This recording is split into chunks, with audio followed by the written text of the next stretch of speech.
Bonjour à tous, bienvenue dans une nouvelle vidéo. Aujourd'hui, on va parler des Lakers et voir ensemble si cette année ça va bien se passer ou non pour nos amis de Californie. L'année dernière, les Lakers ont fini en 43-39, faisons d'eux les 7e à l'ouest. Ok, petite pause. En fait, c'est pas du tout 43-39. C'est 47-35 et ils finissent 8e. Bon, bref. En playoff, ils se sont fait sortir encore une fois par les Nuggets. Une des seules satisfactions de l'année a été la victoire au In-Season Tournament, faisant d'eux la première équipe de l'histoire à la remporter. Vraiment, à jamais les premiers, hein, comme dirait Adrien Rabiot. En fin de saison, Darvin Ham s'est fait virer suite à la défaite face à Denver 4-1. Et c'est comme ça qu'on a quitté ces Lakers en fin de saison. Ensuite, il y a eu la off-season et il s'est passé rien. J'abuse un peu, mais il s'est vraiment pas passé grand-chose.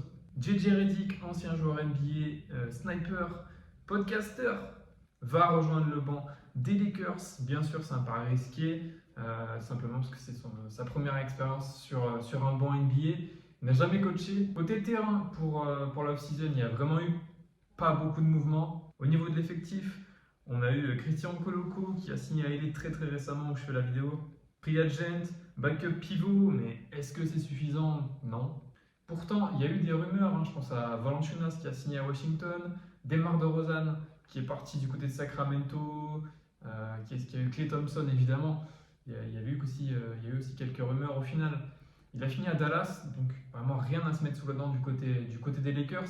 Pourtant, on a même eu LeBron qui, ça reste des rumeurs, mais on parlait d'une ristourne côté salaire, qu'il n'allait pas prendre son max pour laisser de la place dans le space. Au final, rien de tout ça ne s'est passé. Il y a eu un tout petit peu de mouvement à la draft. Les Lakers avaient le 17e choix et ils ont pris Dalton Knecht. En vrai, j'aime bien. Donc, on a un joueur qui est déjà assez âgé et assez NBA ready, 23 ans avec un parcours scolaire assez long. Avec lui, les Lakers sont un bon scoreur, un shooter extérieur, mais aussi un bon défenseur. Et évidemment, Bronny James, un fils de LeBron, on le sait tous, on en a entendu parler des dizaines de fois, bon, même si on est un petit peu sur du storytelling. Mais bon, c'est aussi ça qu'on aime bien dans la NBA. Mais il faudra voir son apport dans l'équipe, est-ce qu'il pourra apporter des choses, est-ce qu'il aura beaucoup de temps de jeu? Honnêtement, je ne sais pas trop et franchement, faut voir. Lui laisser sa chance et voir ce que ça va donner tout simplement. Il y a beaucoup de pression, il a beaucoup de pression, il a eu beaucoup de problèmes, des problèmes de santé. Être le fils de LeBron arrivé aux Lakers, c'est pas facile, donc il faut juste lui laisser un peu de temps. Au niveau du reste de l'équipe, sans parler d'AD et LeBron, c'est compliqué. Gabe Vincent, qui était venu en provenance de Miami, il a été blessé quasiment toute la saison, il a quasiment rien montré. Pourtant, il avait fait des bonnes perfs au Heat, si vous vous rappelez des playoffs de l'année d'avant. Il avait été assez intéressant. Max Christie, encore jeune avec du potentiel, mais il n'a jamais vraiment montré grand-chose pour l'instant. Après, il a que 21 ans, donc ça va. Jared Vanderbilt, bon joueur, mais pareil, beaucoup blessé. Seulement 29 matchs cette année, 26 l'année dernière.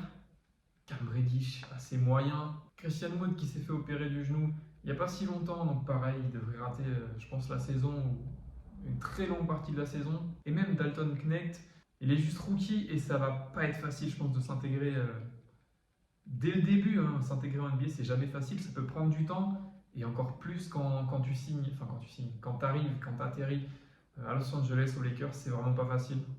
Et pour moi, le joueur le plus satisfaisant de l'effectif reste quand même Rui Hachimura, mais voilà, pour moi, les Lakers, à part Eddie et LeBron, on a un effectif vraiment très limité. On a aussi une donnée qui était vraiment rassurante l'année d'avant, mais que j'ai peur qu'ils soient plutôt dans leur défaveur cette année. C'est l'état de forme de LeBron et d'Anthony Davis. L'année dernière, LeBron a joué 71 matchs. Les autres années, il était plutôt autour de 50, 40, ouais, 50 par là.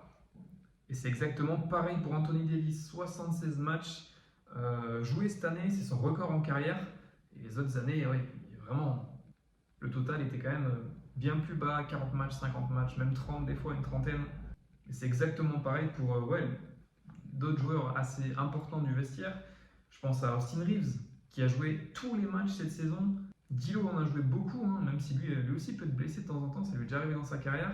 Et même malgré des gros temps de jeu et beaucoup de matchs joués de tous ces joueurs, on a eu des Lakers qui ont souffert, qui ont dû passer par le play-in. Donc s'il y a des blessures l'année prochaine, qu'est-ce qui va se passer? C'est ça la vraie question. En plus de ça, à l'ouest, je l'ai déjà répété dans mes vidéos, mais c'est vraiment la jungle, ça va être vraiment compliqué de se faire une place à l'ouest cette année. Donc voilà, toutes ces raisons me font vraiment peur. Ça me fait assez peur pour les Lakers, pour la prochaine saison, et faire perdre du temps ben, à tout le monde en fait. Faire perdre du temps à LeBron qui va vivre ses derniers instants NBA, Anthony Davis qui, bon, pas dire qu'il est fini, mais il commence à prendre de l'âge. Après, on verra bien ce que la saison va donner. Peut-être qu'il y aura des moves qui seront faits du côté de Pelinka, des Lakers, pour essayer d'améliorer la situation. Mais dans cet état-là, les Lakers, je ne vois pas vraiment un très bel avenir, on va dire. Donc voilà, dites-moi ce que vous en pensez. S'il y a des fans des Lakers, dites-moi ce que vous en pensez. En tout cas, voilà, c'était ma petite vidéo sur les Lakers. En espérant pour mes fans des Lakers que ça va bien se passer. C'est une équipe qui est vraiment appréciée. Voilà, dites-moi ce que vous en pensez. En tout cas, si la vidéo vous a plu, petit like, petit commentaire, on s'abonne. Ciao!